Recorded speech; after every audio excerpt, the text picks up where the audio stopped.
my mother really liked the Blackfoot studies, so I attempted to do the portrait of her in the same fashion with very gestural marks. I could have made this more smooth looking, but I kind of like to see the drawing in this state. I think it indicates that it was not done by any tracing means, that it was done freehand. And that's really the most important thing about it. Not that I made the little, pupils and irises smooth lines or whatever. I like to see the angles, and I like to see just the impression of the image. I think it's more attractive. We have cameras.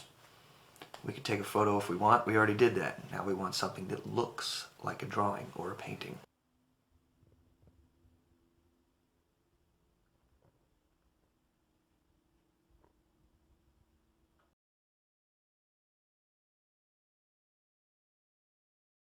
So, I moved on from the portrait of my mother to the third in a series of Blackfoot Native American studies, the one that I wanted to fix up. And I discovered that where I was worried about the tooth of the paper being different, what turned out to be more of an issue was that the colors of the paper of different sketch pads is completely different. So I had to go to the store and get the same kind of sketch pad that I used to do these two with. So I did that, put a pretty good amount of more work into the portrait, and got that framed and ready to go. So now I'm going to try to knock out the third in the series of Blackfoot Warriors.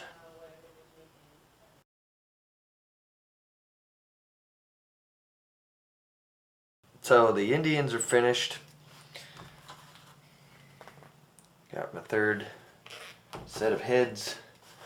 I cannot believe how bad the earlier version of that was once I looked at them next to each other and compared them. So that counts as a success. Uh-oh, there's a crying dog out there. Although I'm looking at it and I don't love it the way I love these, so I don't know. Sometimes you have the magic and sometimes not, I guess. Same thing with the portrait of my mother. It's overworked now. Doesn't have the charm that it once had when it wasn't as accurate a drawing. So, this is the way it goes when you do these things. This is why it takes guts to be an artist. Not unlike being a chess player.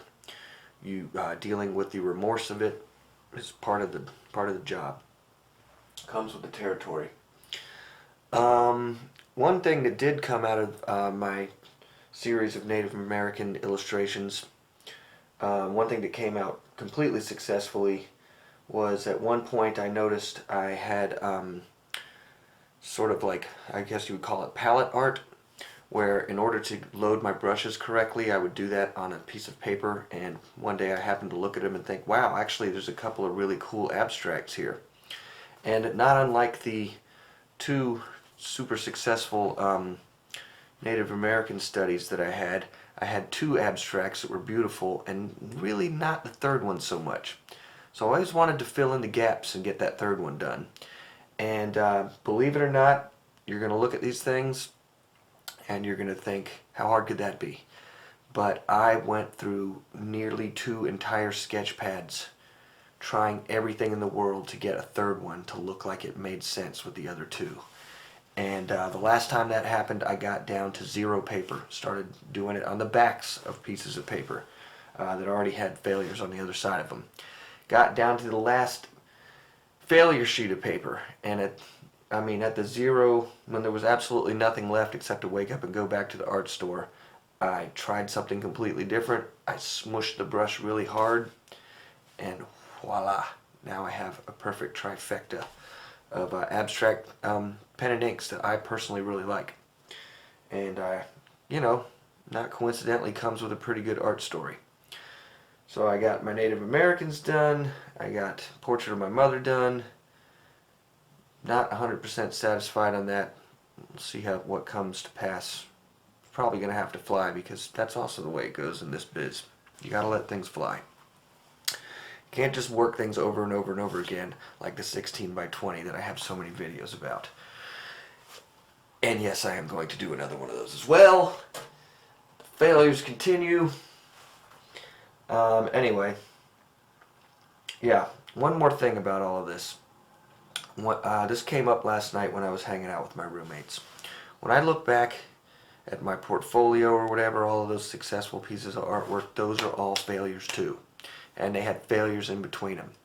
Just at a certain point, time passes. Sometimes you turn back and look at old things and you're like, hey, you know what? I was beating myself up about that. And so the failures become successes. Takes guts to be an artist. All right. See you next time.